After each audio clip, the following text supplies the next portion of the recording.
Hey everyone, welcome to the channel. And today, well, what's today? I believe it is October 21st at the recording date of this. No NWSL games this coming weekend as we're on an international break. But with one game to go, the NWSL playoffs picture is becoming clear as mud. And I don't say that because of the standings. Basically, there's only one match that's jockeying, or two teams jockeying for the last spot going into the final game, and of course that's Louisville and the NC Courage. Both have different paths, but funny enough, I think I mentioned in the last video, they both had the same opponents for the last two matches. But Racing Louisville managed to tie Gotham, which sent Gotham plummeting downward all the way into 7th place, which is not great news for the Washington Spirit because of all the teams in the playoffs that are not named KC. I wouldn't want to be playing Gotham if I was Spirit. But Gotham has disappointed me over the last two matches. I really thought they would go into the last four games and run the table, and that has not happened. Instead of finding themselves in 3rd, they find themselves in 7th, and the best they can finish is actually 4th for the last weekend. And the other part that's making the playoff picture look grim and a little bit less clear is the fact that, well, for Washington Spirit, we don't know if Rodman will be back for the playoffs, and Kansas City, with Chawinga potentially missing, that's not great news. That's not great news for fans, but that does change the shape of things. And as we saw with Orlando without Banda, although Orlando is resurgent again, and they're certainly talented enough to win without Banda, but let's face it, okay, players like that make a big difference, whether they're on the score sheet or not. They occupy a lot of time and space that defenders have to cover. They are a distraction, and their impact is missed when they're not around.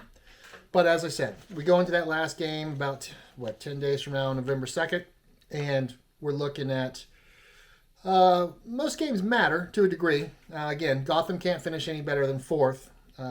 Orlando wants to stay where they are. Spirit, everyone wants to end the season on a high note, of course. What's funny, though? If you look at Utah, they can finish no better than where they are, basically, in 12th.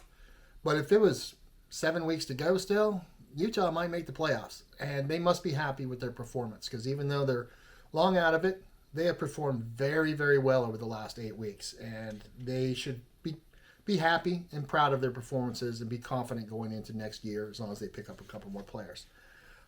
I really hope that these injuries do not ruin what's been a great season for the neutrals.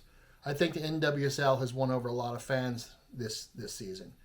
And the playoffs are no exception. But here we look at the playoffs. I really thought 2 weeks ago there was only 3 teams really capable of winning the playoffs on paper. One, of course, you have to hand it to Kansas City. Now, I think after the season that Kansas City has had, they definitely want to close out and win the playoffs too. To give up that trophy, they don't want to do that. They've set records this year. But Washington Spirit, we're aiming for, well, they're still in the CONCACAF, but that will go for next season. They want a trophy. They want to show that their roster is capable of challenging for the Supporter Shield and beyond, and a way to make that statement, and of course, is to win the playoffs. Gotham, on the other hand, has been that Jekyll and Hyde team all year, and I think what we're seeing the last couple of matches, I don't know why, and again, I am not picking on these two players because I have a lot of time for them, and I really adore them. But Jess Carter's play has not been great. Sonnet has been a lot more quiet than she should be for Emily Sonnet, and they need those two to perform, regardless of their offensive weapons. Okay, with Gotham, if those two are not performing, they have problems because that's your two center backs, and you saw that in the draw against Louisville and the week before. So hopefully they'll get their stuff together. But I really didn't want to see a Gotham Spirit match in the first round, and we'll hope that doesn't happen. Now on to KC's side. I don't think it matters who they play. I think they're going to the final, and it is almost a given.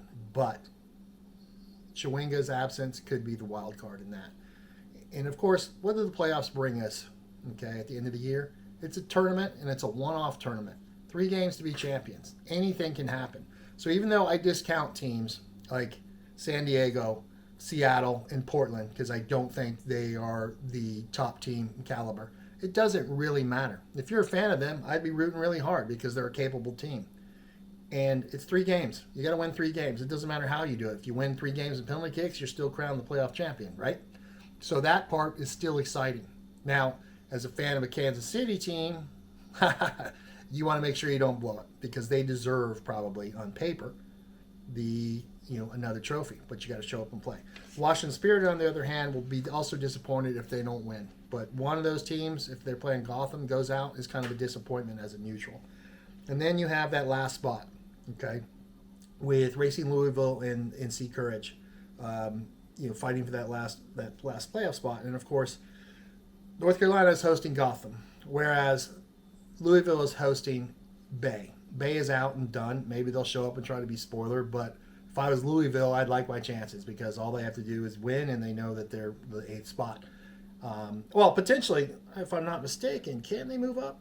No, their goal differential's too much. On paper, technically, I think they could somehow move up, but goal differential's too much, and they're going to have to ride the horses they came with, for the rest of the season. So, anyway, to conclude, because that was a bit of a ramble there, the playoffs are going to be awesome. We're still 10 days away, and let's hope no one else gets hurt in practice or anything else. We want all the stars there for the playoffs for those 8 teams. 3 games to win it all, right? So, I look forward to it. Hope you guys do too. Please like and subscribe, and I'll see you in the next video. Take care.